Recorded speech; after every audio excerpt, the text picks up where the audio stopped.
Hello guys, अगर आप लोग को ये वीडियो पसंद आया तो चैनल को सब्सक्राइब जरूर करें और बेल आइकन को दबाना ना भूलें। प्रेम से बोली देव घर वाले बाबा की बम बम बोल बम बोल बम बोल बम बोल बम बम बोल बम बोल बम।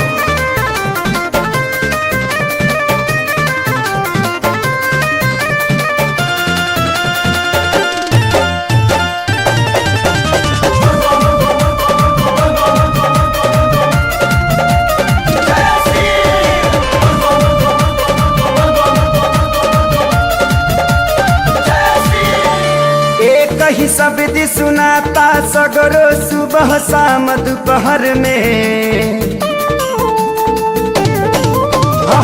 कही शब्द सुनाता सगरो सुबह शाम दोपहर में। बम बम गूंजाता देवघर में भोले बाबा के शहर में। बम बम गूंजाता देवघर में भोले बाबा के शहर में। गली चौक चौराहा सगरो देखा डगर डगर में।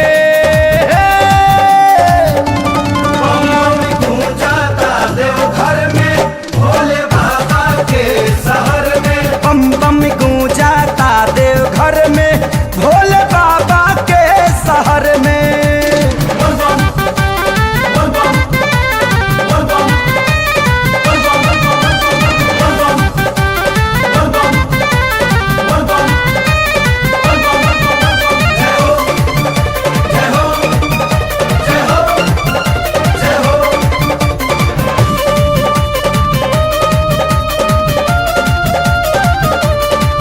हर जुबा पे शिव के नाम हवे, कहीं मंजिल पैगाम हवे।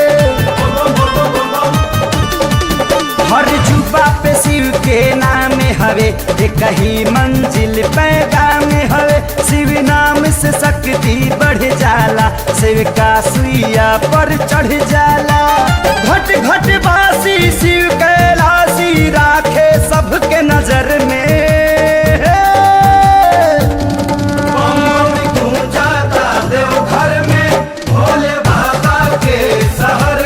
बम बम गूंजाता देवघर में ओ भरदानी के शहर में।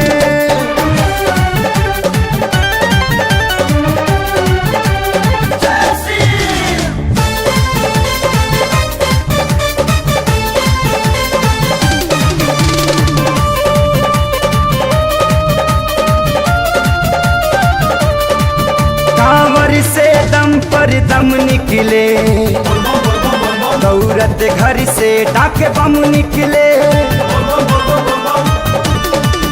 कांवर से दम पर दम निकले, दौरत घर से डाक बम निकले। अब 10 दिशा 14 भुवन से हर हर बम बम बम निकले। डुबकी लगा के कांवरिया जय बोले गंगा लहर में।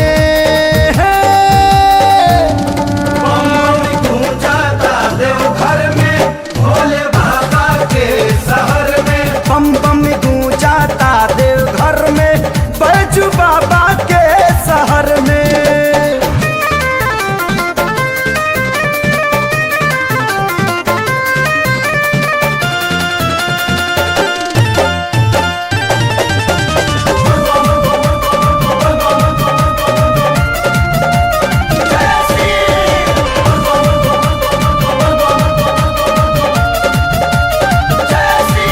धरती व गगन बम बम बोले, 49 पवन हरदम बोले। धरती या गगन बम बम बोले, 49 पवन हरदम बोले।